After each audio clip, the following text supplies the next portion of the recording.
No sensational headlines, no politicizing of science, just evidence-based information. She's also a co-founder of South Asian Health Network, which was created to enhance the health and well-being of South Asian and other racialized communities. Sabina, if you can just wave to our audience, they'll know which box on the screen is you. Hi, thanks for having me here today. Thank you so much.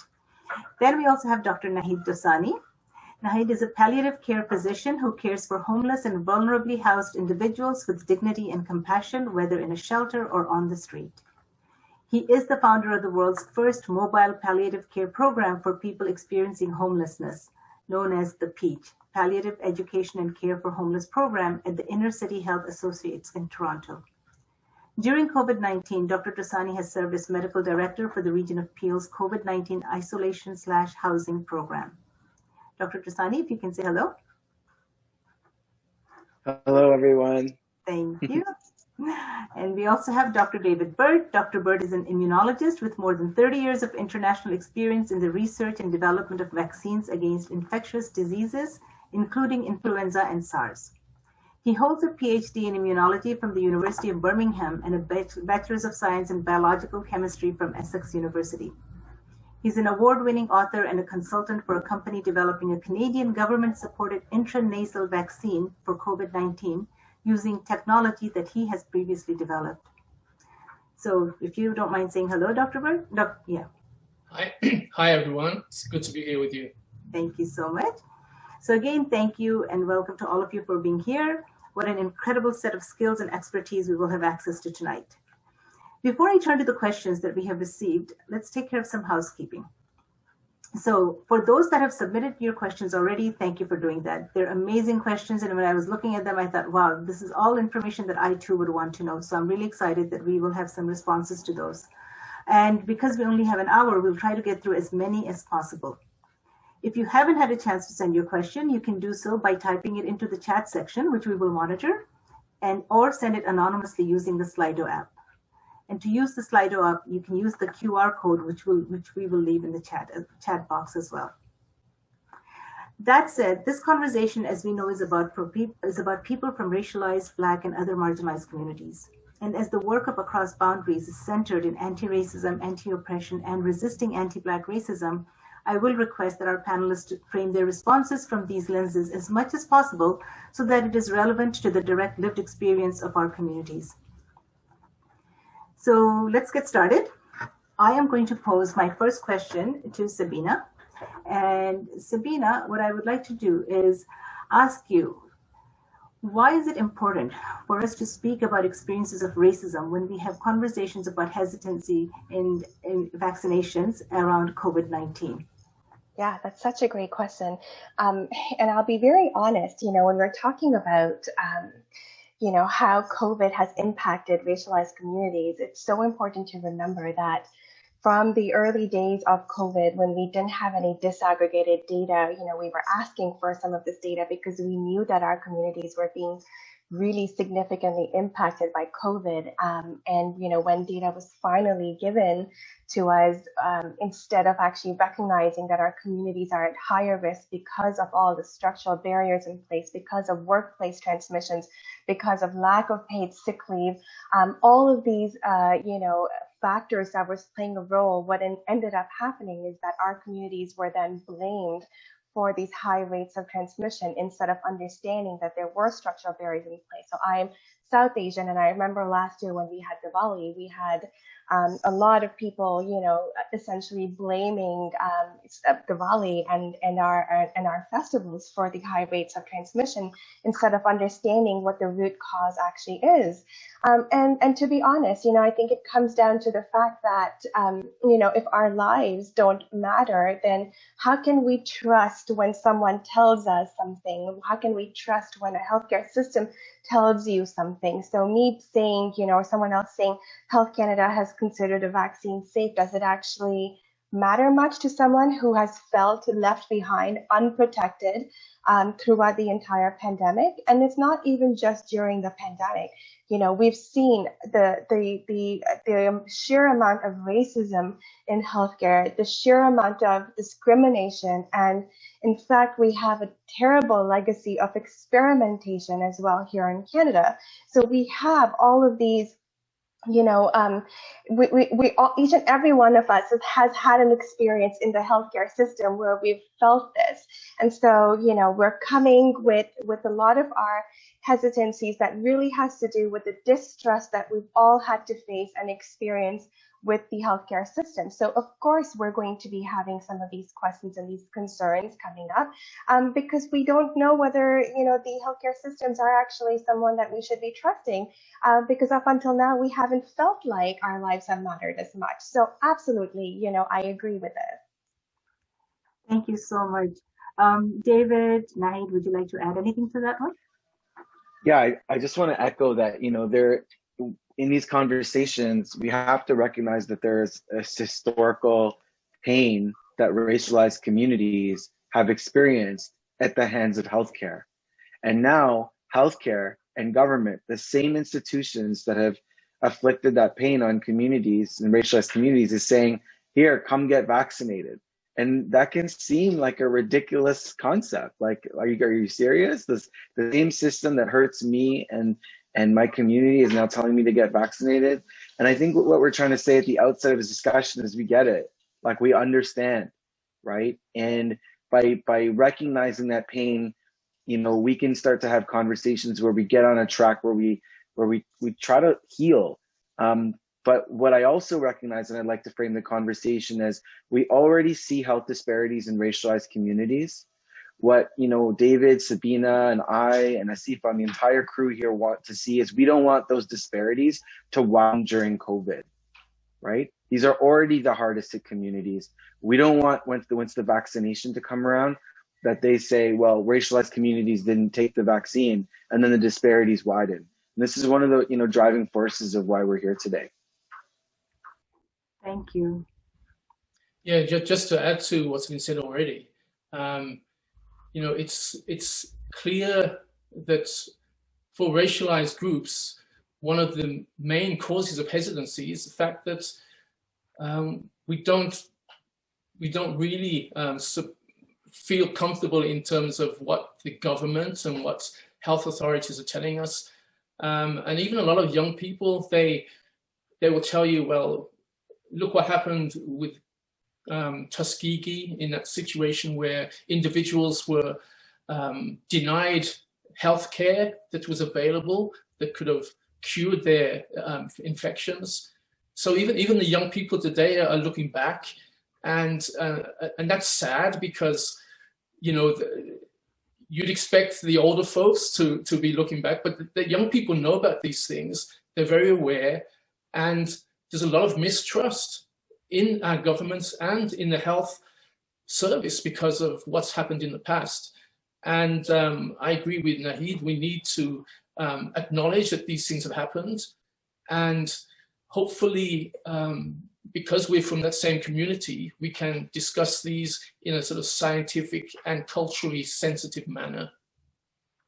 It's wonderful. Thank you so much, all of you, for your thoughts on this.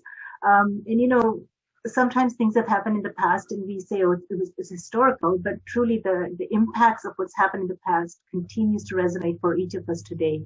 And in some instances, it's worse. And I'm really glad that people are in fact asking those questions. And I just want to add also that, you know, yes, we have that historical legacy, but it's still continuing. It's not as though we don't see that happening right now today.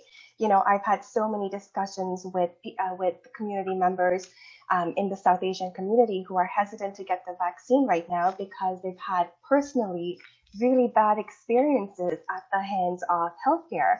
You know, I personally myself have had that too. And so, you know, I think that we have to recognize that it's not just even historical, because people are, even to this date, you know, facing some of that ongoing.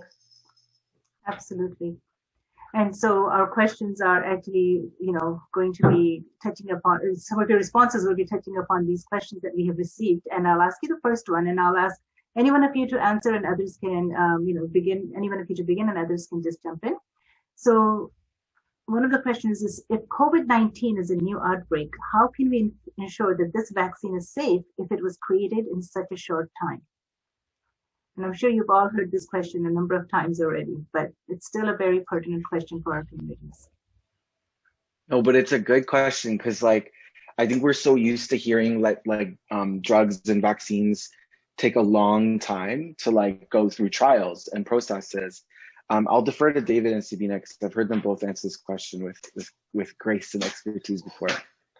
I mean, I'm happy to, and then maybe David, you could add in as well. I can give you my perspective on it. So first of all, I personally feel like medicines and vaccines shouldn't take this long to come to the public. I think that narrative of how long it takes shouldn't happen, because if we know that there is a life-saving medicine out there, we should try and and we've seen how we can collaborate and get something out to market sooner. So we should be trying to aim for this for everything.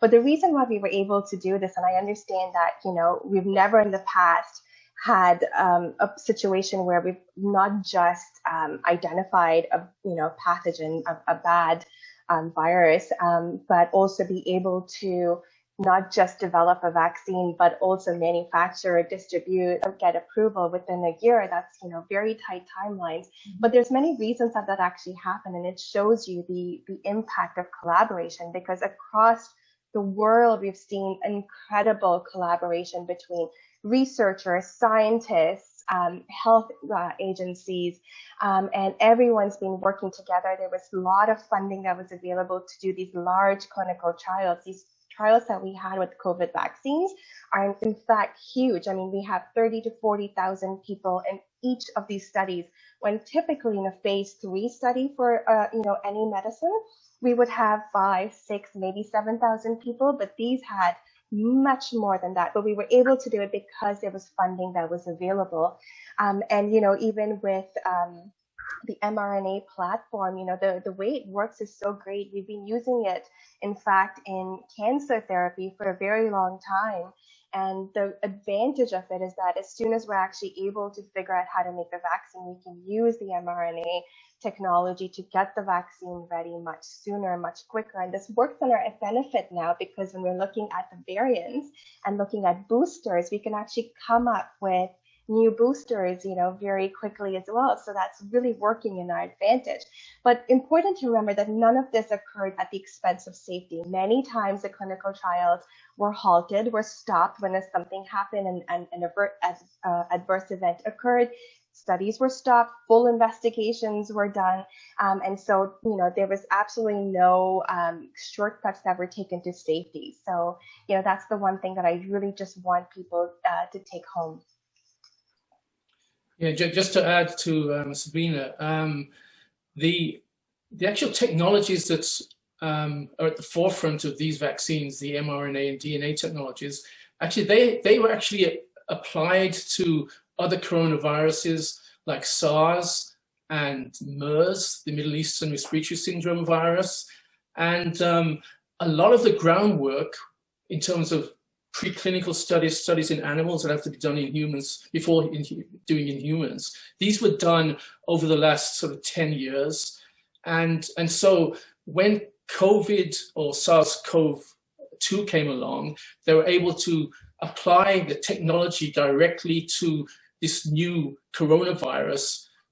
New because it's a slightly different S protein on the surface and has a different sort of epidemiology, but essentially we could apply those same techniques and technologies because the S protein was very similar, and that was done quite recently. And so we were really in the right place for COVID. And I'd just like to add to what Sabina said. It's amazing what can be done when there's a virus or an infectious disease that affects the Western world. We can rally very rapidly to governments, and funding comes very easily in that situation. And I hope that the lesson is, wherever infectious disease is occurring, let's rally around in the same way so we can tackle, because infectious diseases don't stay where they originate, they travel. Really good points. Thank you. Because I think, those of us who are participating on this are obviously not in the field of the science of this. And so it's really reassuring to hear that you have actually looked into it and are able to share with us your understanding and the knowledge around what's happened, what's transpired, how the studies have evolved, and just the safety aspect of it. So that's really critical. And I really want to, again, acknowledge the point you made, David, around the fact that, it depends on where the virus is and how much effort we put into it. So as racialized people, it's really important for us to know that this can happen if we all collectively come together, and we hope that, God forbid, but if anything in the future happens, we can do the same.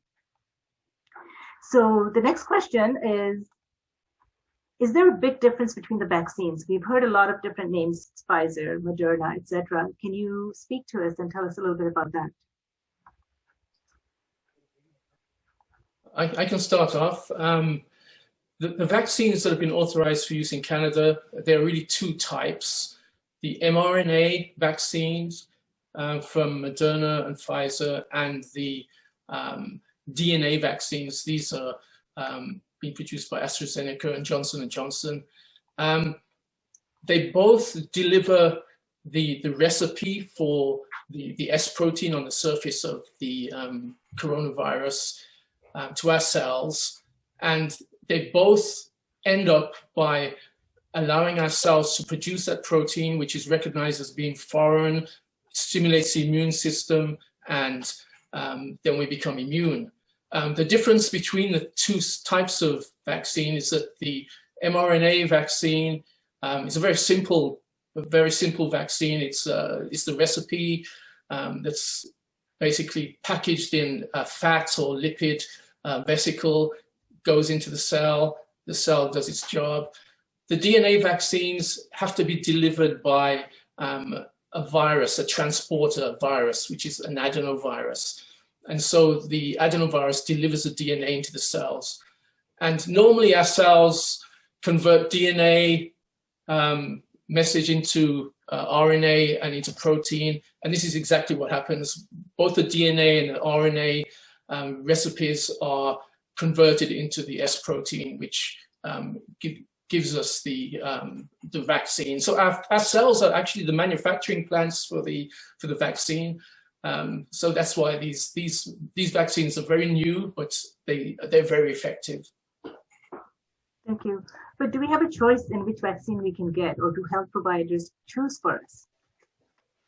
I would love to add some more to the previous question. Oh, sorry. Okay. Yeah. Go ahead. I think the one thing that comes up very often when I talk about some of these vaccines is that people then, are confused whether whether we're actually giving the virus itself to through the actual vaccine. And I just want to clarify and just ease anyone's concerns and fears about it, because like as Dr. Burt had said, what we're actually just giving through the vaccine is the, how to make the spike protein. And, one of the analogies I love to use on this is that imagine, the spike protein is like a mustache on a bad villain in a movie, right? And so you are telling your body, here, can you make this mustache? And then your body makes the mustache, and then your body makes it and then realizes, wait a second, I don't know what you're doing over here. You look like you're a bad guy, so I'm going to kill you. So it does that. It kills the mustache, but then it has a logbook of all the bad guys that it's met, and it puts the name down of that mustache on the logbook, so it can remember the next time it sees that, oh, I remember him. I didn't like this person. So then later, when the body comes into contact with the actual virus, it has never seen the virus before, but it recognizes the mustache on the virus, right? And so the body's like, okay, I've not seen you before, but that mustache looks very familiar. And then you look back into your logbook and say, yep, I know you, I don't like you. And then it ramps up the immune response really quickly because it has that memory, right? And so that's one of the things why vaccines work so well, is because your body is able to ramp up an immune response against the virus very quickly because it has that memory of it. So that's really, how the vaccines work. You don't actually get the full virus in it. You just get that little tiny little characteristic feature of it. So the vaccine cannot give you an infection either. Okay. But Aseefa, your question was a good one, which is kind of like, so then which one do we get? Like, and how does it work, right? And I actually think this is a matter of opinion in some ways. So I wonder what David and Sabina think. So the truth is, you know, you have to remember, like, the way the vaccine is being rolled out, it's being rolled out in at different times to different groups based on vulnerabilities, right? And what is putting people at risk is also changing at the same time, not as if it wasn't already complicated. What makes it more complicated is now we have these variants. So we have COVID-19 version 1.0, and now we got these new variants, like they're just different, they're mutating. And so now the risk is changing in different communities. So without getting into details, different people have different risk. So depending on the vaccine's particularities and their storage requirements and the supplies that we have, different vaccines are going to different communities. And it might be, I get confused at times, to be honest, but there's sort of a rhyme and a reason as to who's getting what. The bottom line is the vaccine you should get is the first vaccine that becomes available to you. And that's the bottom line. What we're trying to promote is promote that once you get one, you get it. Because if you don't get that vaccine and you wait 2 weeks or a month for another option, you could get sick, you could die. And we're seeing that. And unfortunately, we're seeing it in racialized communities more than in other communities. So just a couple of thoughts. Well, thank you for that. And obviously the risk to our communities is much higher. So the decision to take or not take is much more critical. Sabina, I'll never be able to look at a mustache again in an old movie now, the same way as after your description. Related to this conversation, I think with mutations, the other question is, with mutations, how would these vaccines even protect us? For example, Pfizer doesn't protect against one of the variants. And so I know you just referenced, Naheed, around the different variants. How can we have some assurance that they will protect us against different variants as they come up? Okay, I think that's an important question, because we know that some of the vaccines were tested when the variants weren't around. And so, you know, the efficacy for some of the vaccines like Pfizer and Moderna, which were very high, 95% or 90%, that's not the same efficacy that we're seeing against some of the variants that are coming along. But we have to remember that the main point about having a vaccine, and what you want to do is to avoid severe disease and hospitalization.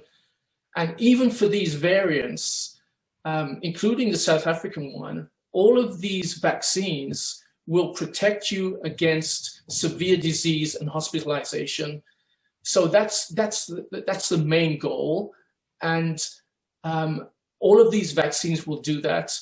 So at the moment, I don't think we need to be so concerned about the variants, as long as we take whichever vaccine is offered, and as long as we maintain the other measures that we've been asked to follow. That's wearing a mask, making sure that you're socially distancing, and that you're using proper hygiene, because we don't know down the road whether more dangerous mutants will come along that the vaccines actually don't recognize very well and don't protect us against very well. Okay, so another question really is, so if I take one type of vaccine, let's say Moderna, am I stuck taking Moderna booster shots for the rest of my life? Or next year, can I take something else? I guess I'll take that.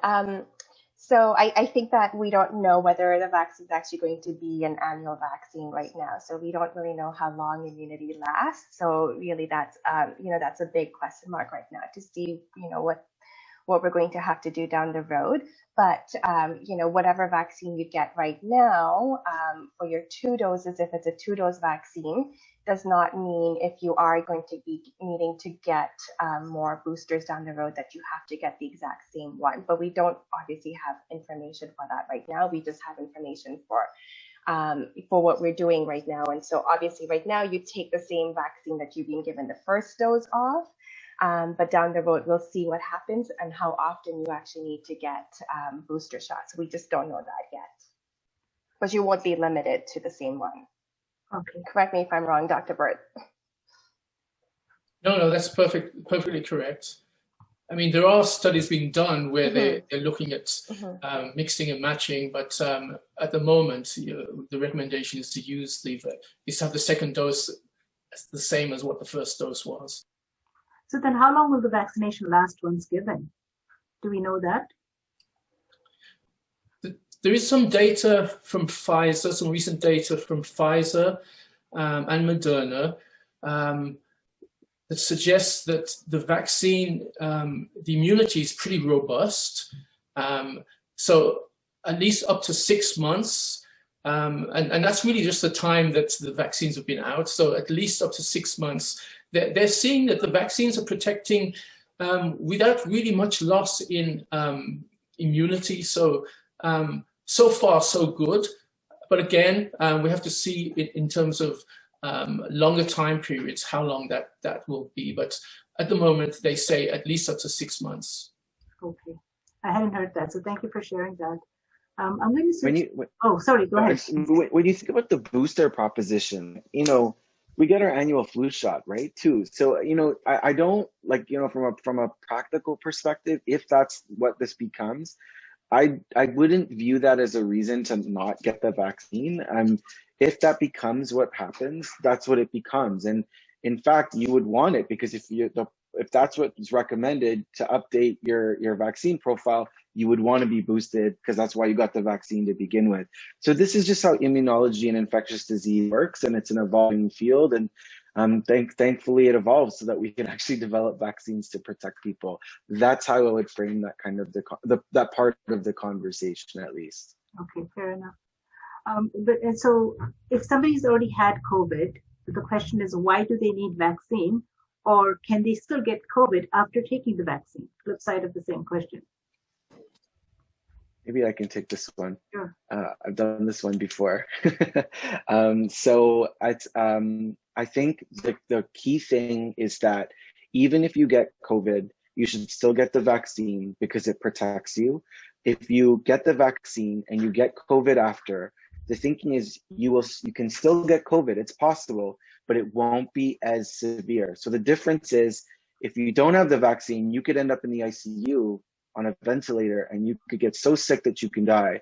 Whereas if you have the vaccine, it can be a much more milder form of the illness. And herein lies the reason. We're not saying vaccines will, mean you get no COVID. That's never actually been the goal. It just reduces the severity of the illness should you get it. That's the part B of this, is that when you get the vaccine, you should still participate in public health guidelines, distancing, masking, staying home as much as possible, because we don't have enough people vaccinated in this country to get the kind of protection and immunity to be able to throw all that out the window, right? So it's just one piece, an important piece of many, to protect yourselves. And is it correct that it takes about 2 weeks for the vaccine to actually become effective in our body? Yeah, I think that's correct. That's usually the timeline that's used in clinical studies after giving the dose to measure the immune response. But it doesn't necessarily stay at that level. It can continue the antibodies and T cells can continue to develop and in fact to mature beyond that time. But 2 weeks is about the time when you can really determine whether you've got a response or not. Okay, thank you. Another question here is, I'm pregnant. Will the vaccine hurt my baby? Okay, I can take that one. Okay, so I think that what we have to remember here is that NACI, which is the National Immunization Committee of Canada, basically said that, and as well as the SOGC, which is the Society of Obstetrics and Gynecology, have said that the vaccine should be offered to those who are pregnant as long as the risk-benefit analysis is done. Remembering that there are also risks of COVID infections in pregnancy. So when you get COVID in pregnancy, the actual infection, you have more higher risks for having, being admitted in the hospital and requiring further care. So it does have more, severe impacts when you are pregnant. The issue is that we don't actually have a lot of clinical trial data on those who are pregnant. And that's because for any medication, any vaccine, we actually don't include pregnant people in the clinical trials. That's really why an individual risk benefit is very important. But remembering that this vaccine is not a live virus, so it's not a live virus vaccine, also breaks down very, very quickly in your body. And now that we've been giving the vaccine, across the world, in fact, what we're doing is collecting data from those who have received the vaccine. We're doing retrospective cohort studies to see what happens. And so the CDC, which is the Centers for Disease and Control and Prevention in the US, has a pregnancy registry that they have in place right now. And they have around 2,000 pregnant people who are in this registry. They've been following them after they got their vaccination. And they found no increased risks from the vaccine in any of the people who actually got the vaccine when they were pregnant. The other thing is there's new data coming out now that shows that when you get the vaccine in pregnancy, there is a possibility of having passive immunity transfer from the mother to the fetus through the placenta. It's a specific kind of antibodies called IgG antibodies. So there is a possibility of you actually transferring some of that protection to the fetus via the placenta. I mean, we obviously need more concrete data on it, but what we've seen so far, it looks very positive in that front. But in the end, if you are pregnant and you've been offered the vaccine, have a discussion with your doctor, with your family doctor. If you have an OB, obstetrician, have a discussion with them as well, and see what the best course of action for you would be. But you have to do an individual risk benefit, given all of the risk that does exist for COVID in pregnancy as well. Great, thank you. So there's a question that says, I am also related to immunity. I'm healthy. Would it not be better to just get COVID and build up my immunity that way rather than take the vaccine? I understand the logic around that, and I get where people come from with that. The only problem is that you risk falling very sick and dying in that first pass. So the person is proposing, let me just naturally get COVID and I'll get natural immunity. This is not something to mess around with because, I work in hospitals. I just finished a 2-week stint where I was seeing people on the wards and in the ICU, and the complications of COVID, it's not just a cold, right? Like, people are getting very sick. They need machines to keep them alive. They need tubes down their throats. It's causing clots in people. And if people are unhealthy to begin with, it's complicating pre-existing disease. So what I would recommend and what we're saying is to avoid severe illness and potential death, get the vaccine first, get that immunity. And if you get COVID the next time, it won't be as severe, and you'll be thankful that you got the vaccine first. Can I also just quickly add in that, in the ICUs, we are seeing younger and younger and younger people in every single day. So, in the earlier days of COVID, we thought that the people who were most impacted were the elderly, but that's not necessarily the case with the variants. I want to say that this is a pandemic of variants that is happening right now, and we're seeing it impacting younger people a lot more. So please, when you're offered a vaccine, my strongest suggestion would be to get the first vaccine you're offered. And can I give another analogy, because I love analogies?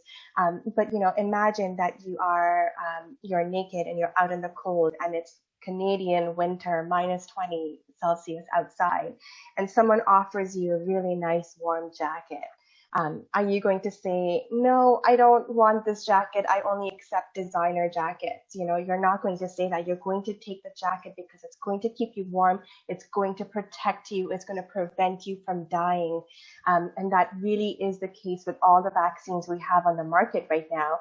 I know people like to compare the numbers, but the numbers can't be compared. They're not. The studies actually didn't look at the exact same thing. So they were actually comparing apples and oranges. And as Dr. Burt said, like, they were done at different time points where we didn't have variance as much. So you really can't compare that. But what you can compare is to see whether, you know, it prevented death, it prevented severe illness, it prevented being hospitalized.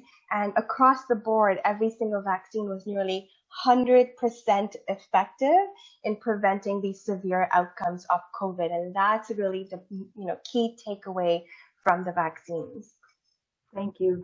I'm seeing a lot of questions popping up in our chat as well, so I'm going to try and grab a couple from there as well. Related to the age that you referenced, Sabina, when will the vaccine be available for me, who's 29 years old, to take? It seems like every one of my friends and family in the US of all ages has got the vaccine already. So it depends, I guess, on what area they're living in. So right now with Ontario, we are prioritizing hotspot areas.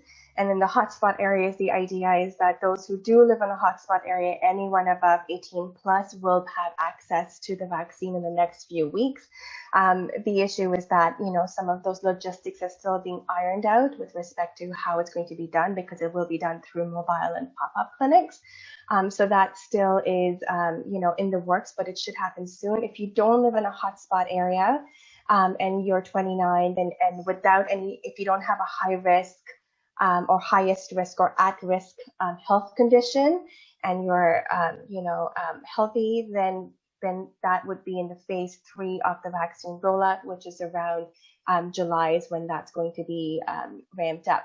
But given what we're seeing now, you know, with the federal procurement of vaccines, we're expecting 44 million vaccines by end of June.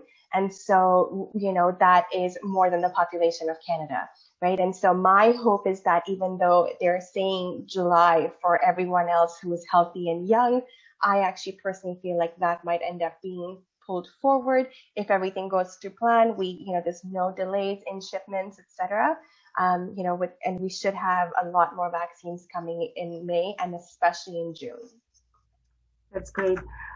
You mentioned, you know, hotspots, and so majority of people participating are from racialized communities. Is there something that we should be doing actively in terms of reaching out, finding out where we need to go? Is there maybe a website or somewhere we should be staying tuned to find out where new information is available? Well, we will give you that information, but I will say that it's unfortunate that there is no one-stop shop kind of place for people in Ontario to go for this question. I say that because I just want to be honest that even I know David and Sabina and I, you know, wish that this was designed a little bit differently for people. That doesn't mean you shouldn't get it. So it's a bit more complicated than that. And so if there isn't a one-stop shop place to go for this information.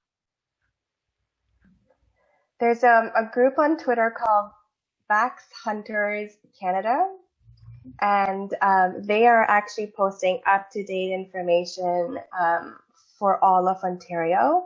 Actually, they're started doing all of Canada now, but they post up-to-date information. It really is unfortunate we don't have a one-stop shop.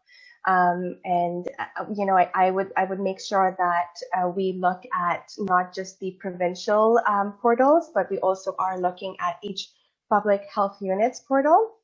And within that, there's all of the hospital sites. They're also beginning to do certain postal codes on a regular basis, the hotspot postal codes. And so I would make sure that I go to all of the various hospital sites as well, because you'll see that happening in real time. I wish this process was simpler and easier. It's not easy to navigate, even as someone, you know, I've been helping lots of people get vaccination appointments. It's not even easy for me to do it. So it's unfortunate. That is a shame. I know we talk about vaccine hesitancy in our communities, but it's really about vaccine competency and with the government's rollout. You know, to be honest, like there are 3 C's to vaccine hesitancy. You have confidence, which everyone is hyper focused on, but then you also have convenience, which actually has accessibility like driven into it. So you're looking at hesitancy, you have to look at everything and not just confidence. And I think we're really lacking on the accessibility and equity part of it, in fact. Right. Because for me, even the terminology vaccine hesitancy almost others us, right? And makes it about our community and us as being not up to coming out and getting the vaccine, but really not about the systemic way that there is a problem that exists in terms of how you even access it. Yeah, it doesn't recognize the mistrust and the pain that exists. And so I like the term, vaccine confidence and turning that mistrust into, trustful relationships. And it's that kind of positive, lexicon, that positive language that we need for these kinds of conversations. See this question: are they helping people from low-income housing who also suffer from mental illness get the vaccine without traveling far to get it? Yeah, so are you guys okay if I jump in? Sorry. Yeah, okay. No, that would be your question. Anyway. Yes, it's a question. Yeah, I just want to say that we are seeing examples of some really cool programs, city-led, depending on the region you talk about, that are very focused on populations who may not have the supports or ability to attend a mass vaccination clinic. And we've seen mobile programs in apartment buildings where frail seniors are. I'm involved in some homeless health outreach for people experiencing homelessness. So those programs exist. The reality of those programs is that they are important, but they can't carry the load of this vaccination, right? Like for everybody. They're for a small group of people who probably can't get to mass vaccination centers. So they have their role in the system, but the bigger part of the role is probably going to be the mass vaccination centers, the pharmacy rollout, and hopefully soon more family doctors will be able to vaccinate as well. Thank you. I'm going to go back to the chat questions. The question is, should we get the vaccine now, and is it mandatory? Well, the vaccine isn't mandatory. I don't think any vaccines are mandatory in Canada. But I think we've discussed on this panel that yes, you should get the vaccine for many reasons. But one of the things that we don't often talk about is this idea of the long-term effects of COVID. Even if you've had a mild infection, and I've got some friends who've had COVID, and they weren't hospitalized, but 3-4 months later, they're still suffering from, one of my friends is suffering from chills. He said occasionally gets these chills. Another, when you phone her, she's coughing, and this is after 2 or 3 months. And there's this syndrome that we call long COVID, LONG, which means symptoms are persisting. And even some athletes who are really in a tip-top condition, they're having persistent breathing problems because they didn't have severe COVID, but they got COVID. And so even apart from hospitalization and potential death, a lot of young people especially feel that they can deal with COVID. We don't need the vaccine, we're young, but you have to consider the long-term effects. We talk a lot about the long-term effects of the vaccine safety, but not so much about the long-term effects of COVID itself, outside of the serious effects like death and hospitalization. So yes, it's really important to get the vaccine, because without it, and even with a mild case of COVID, you could have a situation of illness that's following you for many, many months, and we don't know how long that will last. Fair enough. I had a family member who did have COVID, and a young person, and they actually had problems with smell and taste for a long time after they were cleared to be able to go out into the community from public health. So in terms of the long-term effects, yes, definitely. After receiving the first dosage, the clinics are not providing the second dosage in 21 days. They are providing it in 2 to 3 months. In this case, is the vaccine still going to be effective? I'll start this one off. Yes, the vaccines will still be effective. It's quite amazing that the vaccines that we have at the moment that have been authorized, even one dose protects you quite solidly. I'm seeing data like 80%, 90% protection for Pfizer after one dose. And you know, when clinical studies are done, we talked about this this 2-week time frame from looking at antibodies, but that's really done really for us to be able to determine as soon as possible if the vaccine's working. And it's the same rationale really for the second dose. You want to know as soon as possible whether the vaccine works. And most of the trials, clinical studies, are done where the second dose is given after 21 days or 28 days. But you know, as immunologists, we know that sometimes the longer you wait between the first and second dose, the stronger the booster response will be. And in real life use of these vaccines, they found that you can actually go up to 4 weeks, to 12 weeks even, before boosting, and see protection and still get a really good booster response afterwards. And really this allows the sort of flexibility in terms of, you know, if there's a delay in getting, you know, consignment of vaccine for the second dose, you have that flexibility to wait a bit longer. And really it doesn't impact the immune response at all. And I think the concern is, of course, because when the vaccines were rolled out, there was certain time frames provided by the manufacturers, and then suddenly the decision is made to expand the time frame. And so, as users in the community, we're obviously concerned that the science said one thing. How is it that we're making decisions about it differently? So, you know, it's really interesting because, like, as an example with AstraZeneca, you know, we actually saw that having a longer interval between the first and the second dose actually was more efficacious and actually increased the efficacy of the vaccine. And a lot of that, you know, we're seeing even now coming from the UK. So in the UK, they've taken a 3-month delay in the vaccines, and we're seeing that, you know, the vaccinations in the real world in the UK has had such a great impact on bringing their number of cases and number of deaths down. So we're seeing that in, you know, through real world data coming out as well, that the vaccines are making such a huge impact on it. And I think that, you know, in an ideal situation, if, you know, we had ample vaccine stock, maybe we wouldn't have had to do this strategy, right? But right now, given that we're still ramping up our stock, what's the best thing we can do to make sure that at least, you know, majority of Canadians have some protection, and really good some protection, to be honest? You know, what can we do to get us all to that point where we have that protection?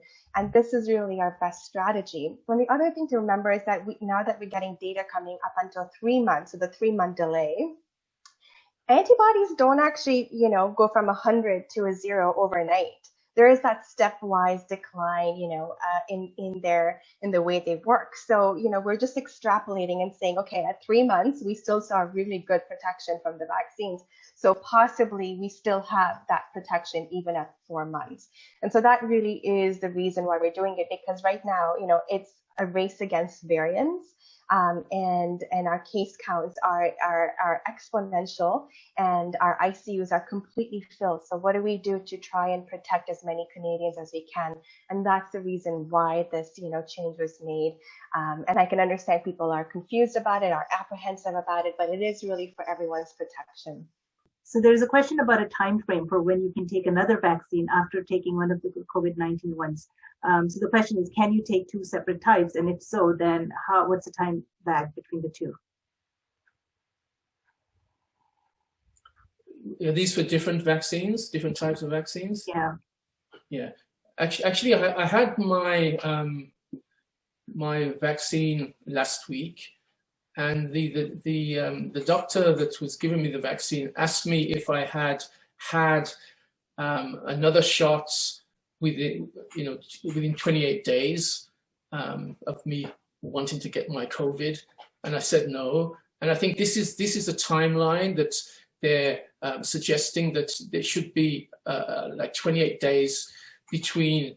For instance, if I wanted a flu shot, I should wait 28 days before getting a COVID, or 28 days after getting a COVID shot.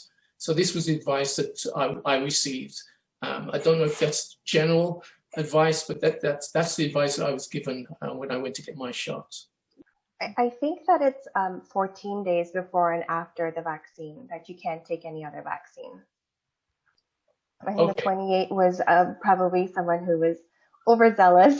Cautious, yes. Yeah. But it's 14 days. And the reason why they actually say this is, just because you want your body to focus on what it's trying to do. So if you got the COVID vaccine, you want your body to basically say, okay, I'm on a mission. I'm going to produce immunity for COVID and do a good job at it. And that's really the reason for it. But it's 14 days before and after. Okay. Thank you. The next question, I think you touched upon it. One of you touched upon it earlier around herd immunity. So the question here is, how far are we from herd immunity, and do we really need to see 70% of the population vaccinated or exposed to COVID for cases to decrease naturally?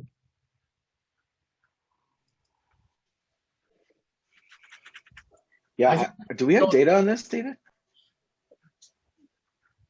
Do we have data? No, I don't think we do. I think I've heard between 70 and 90% of the population needs to be vaccinated to get herd immunity. And I guess they're factoring in the mutants, also the variants as well. So I guess there's a bit of wiggle room there, but I don't think everyone really knows. But we're definitely a long way away from herd immunity. I think it's only about 18 and 20% of the population has been received a second dose, and so we're a long way away from 70%. So I think it tells us that we really need to still be wearing our masks and following the other guidelines as well, until most people have immunity to the vaccine, to the virus. Yeah, I've seen estimates of 70 to 80%, and I think sometimes when this question comes around, it's because people are kind of tired of all the public health interventions. That's where this question's coming, and we just cannot stop that. And in fact, you will likely hear announcements in the coming days or week. You should at least, about more restrictions coming, because we are just facing a very dire scenario with the variants. So yeah, a very fair question though. It's an important one. So the reason why there's that range is because the way you calculate herd immunity actually has to do with the reproduction rate. Everyone's probably heard RT written in the news all the time.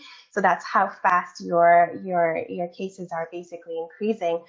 So with variants, if you have high RT, you actually are going to need larger population to be vaccinated to get to herd immunity. So that's why it is so important for us to even bring our cases and our transmissions down, even though we are vaccinating, because that plays a huge role into it.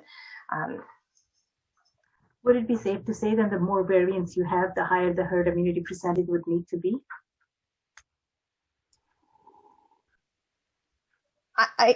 Well, it depends on the variants, because variants can be more virulent, but they can also be less virulent. So I let Dr. Burt answer, because I know he unmuted. No, I think Sabina's right. I mean, there are many more variants out there than the ones that we've heard about in the media, and often they're called variants of interests and variants that are not so interesting because they're not affecting, they might be occurring elsewhere in the virus, not affecting the S protein, or they may be on the S protein, but not affecting the part that binds that gets the virus into the cells, you know, the end of the key that unlocks the lock on the cell. So, you know, it really depends. So the variants of interest are the ones that are circulating more rapidly and are more infectious, more dangerous. And yes, if we have more of these in the future, then we might need a higher level of immunity in the community. So we're criminalizing the variants now as well, right? From persons of interest to variants of interest. All right. The next question is, I listened to the American news this morning that informed blood clots in the brain system on a quarter of the people who had vaccine recently. Fake news, real news, how do we differentiate? Have you heard this? It's definitely not fake news. I guess they're talking about AstraZeneca, or is it Johnson & Johnson? But, you know, so what we have seen is this very rare form of blood clots that are existing with the AstraZeneca vaccine in a very few number of cases. So basically in Europe, the European Medicines Agency, which is like our Health Canada, basically did a whole analysis to see how many of these cases were occurring, and they had around 6.5 cases in 1 million doses. So that's the rate that they saw of these blood clots. And so, you know, it's a very small absolute risk that they're seeing of these blood clots, and they're mostly in women ages 20 to 55.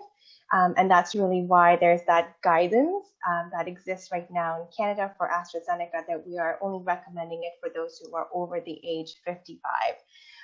Because of that, and it usually occurs within 4 to around 20 days after vaccination. But again, the actual absolute risk of this is very low. There were 6.5 cases after 1 million doses, and Europe has given 34 million doses of AstraZeneca already. And you know, with Johnson & Johnson, which uses a similar technology for their vaccine, they've seen in the US right now 6 cases in almost 7 million doses. So that's even less than 1 million case. 1 case per 1 million doses. So, you know, they're exceptionally rare. They're trying to understand what's going on, which is why it's being paused so that we can do a full investigation. But I think it's important to remember that this shows us that safety is paramount, that we're doing due diligence. We're seeing these very, very rare events occurring. And the second we saw it, we stopped the vaccine. We're doing a full investigation on it as well. And the UK actually did this really good analysis where they looked at the risk of COVID in terms of dying from COVID and even having blood clots due to COVID infections.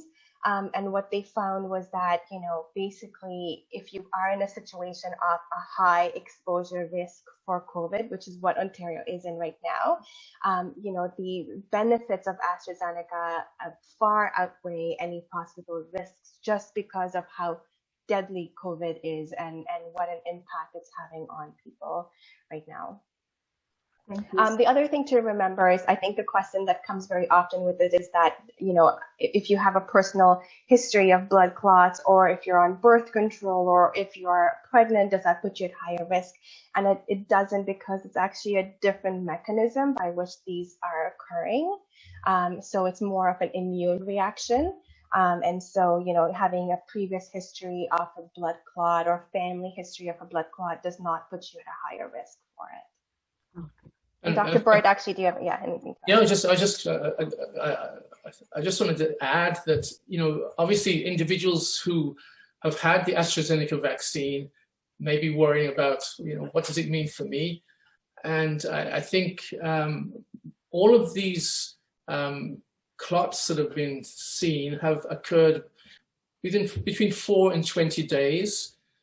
And so if you've had and they're very rare. I mean, they're very, very rare.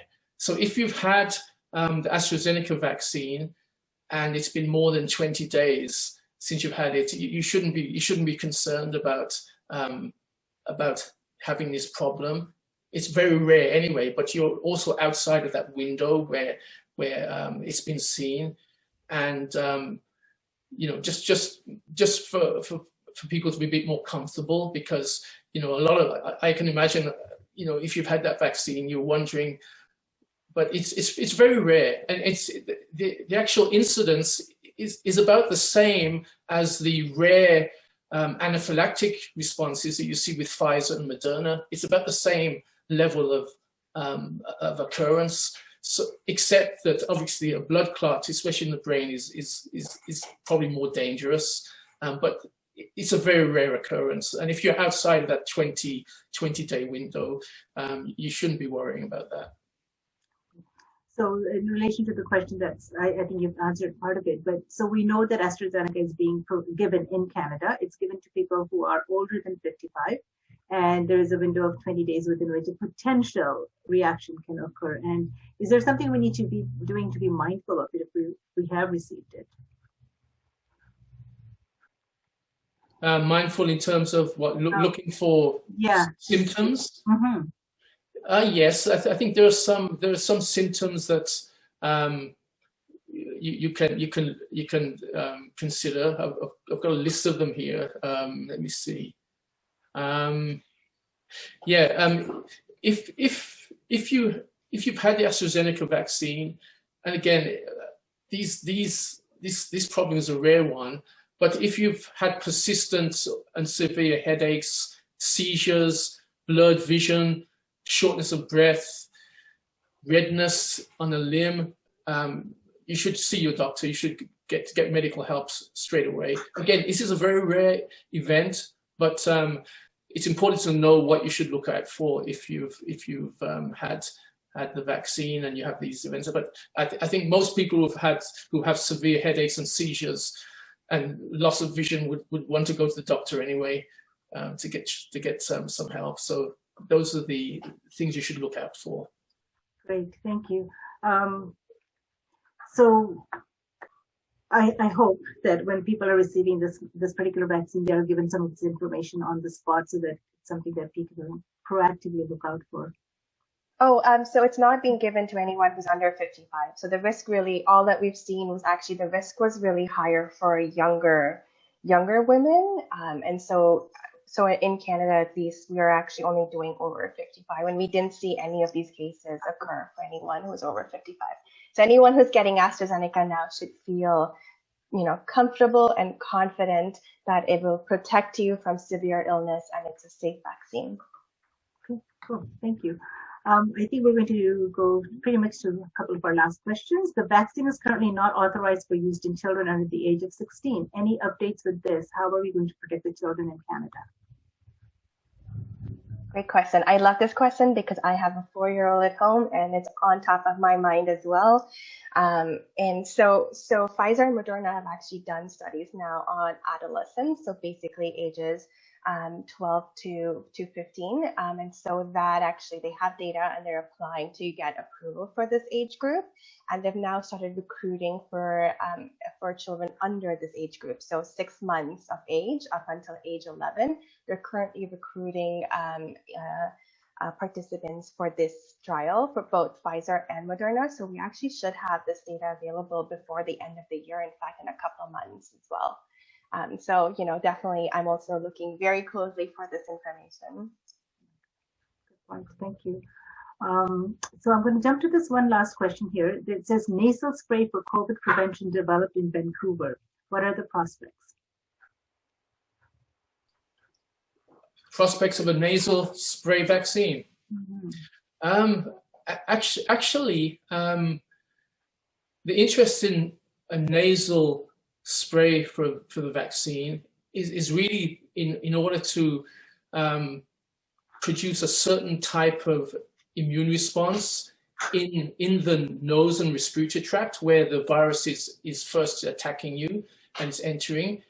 We have a special immune system in those areas, producing an antibody called IgA, and so there was a lot of concern about these vaccines in terms of the current vaccines, in terms of, yes, they can protect you from disease, but do they stop you from actually being infected and transmitting virus? And so a number of groups started using nasal, looking at the possibility of delivering the vaccine nasally. And I know, actually, I think either Johnson & Johnson or AstraZeneca is actually doing some studies now. I think it's Johnson & Johnson with their vaccine, the adeno-delivered DNA vaccine, given nasally. And but the interesting thing is, and actually I'm involved in one of these projects. This one is in Quebec, for a group I used to work with in the past. But one of the interesting things is that these mRNA and DNA vaccines are actually, they seem to be preventing transmission, and they seem to be protecting it against asymptomatic infection. There's studies in Israel and in the US that have shown this. So it's going to be interesting to see if the nasal vaccine, which delivers the vaccine into the nose and stimulates that special immune response, is going to be more effective than the current vaccines that we have. But it's a really important approach. But it's fascinating that the current vaccines seem to be actually protecting against infection, so stopping the virus, in its tracks in the nose and the upper respiratory tract. Great, thank you. What about blood thinners? I mean, I think I understand somebody saying that before you get the vaccine, they ask you if you're taking any blood thinners. Are blood thinners triggers of some kind for vaccine? I think what they're doing there is they're assessing if people have had clots before, and it's a way to get the history, a medical history of a person. Because if someone's on blood thinners, there's a reason they're on the blood thinners, and then that means they've had clots or strokes before. So that's probably part of a standardized history for that reason. Got it. Okay. So one final question, and I'm going to ask this because it actually was even posed to me by somebody who is from the Muslim community, and they were not really confident about taking the vaccine because of the ingredients they thought were in it. And they said, was pork one of the products used to make the vaccine? I can answer that one because we get a lot of that from our South Asian community too. And we get that question both on bovine material, as well as for pork and pork gelatin. And in fact, none of the vaccines that we have right now use any animal products in it. So there's no cow, there's also no pork in any of the vaccines. Great. I'd love to ask you additional questions that keep popping up. Thank you, but I think I need to respect the fact that you all have provided us additional time. Any last thoughts that you would like to share with our audience before we say thank you to you? Go for it, Okay, no, I'll go really quickly. Okay, I think that, the one thing that I tell everyone in my community is, as someone who is racialized, first generation Canadian, is I'm just, I see how much COVID has impacted my community. And I just, I'm just imploring that if you have questions or concerns about the vaccine, please reach out, ask questions. I'm always happy to help answer them personally as well. I just don't want to see anyone from our communities being left behind. And we've already paid, such a huge price with respect to COVID here in Ontario, our racialized communities. I just don't want to see us paying more. And so, please, if there's any questions or concerns that you have, reach out. I'm happy to answer and make you feel comfortable so you all feel confident when you get the vaccine. Yeah, much of the same. I agree, Sabina. It's not fair that, the health system has been unfair to racialized communities. It's not fair that COVID has also been unfair to racialized communities. Let's not allow this pandemic to be unfair to us now, because the path towards a better future and brighter future for racialized communities is through vaccination. So let's not let those disparities, that gap, let's not let that gap widen.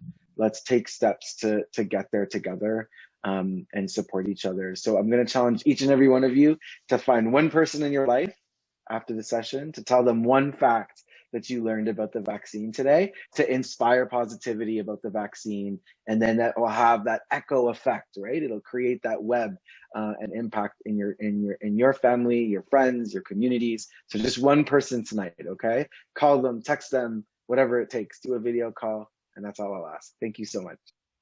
Thank you. David. I second what's been said already. I have a particular concern about our community and social media, and we have this hesitancy, and I think it's being exacerbated. It's been made worse by social media. That's, at least in my community, that's spreading very rapidly. And there are even people on social media that seem to have, very strong scientific and medical credentials that are still saying that COVID isn't a big deal. It's like the flu. Don't worry about it. And the faith community that I'm from, we have our church, we have about 1,000 members.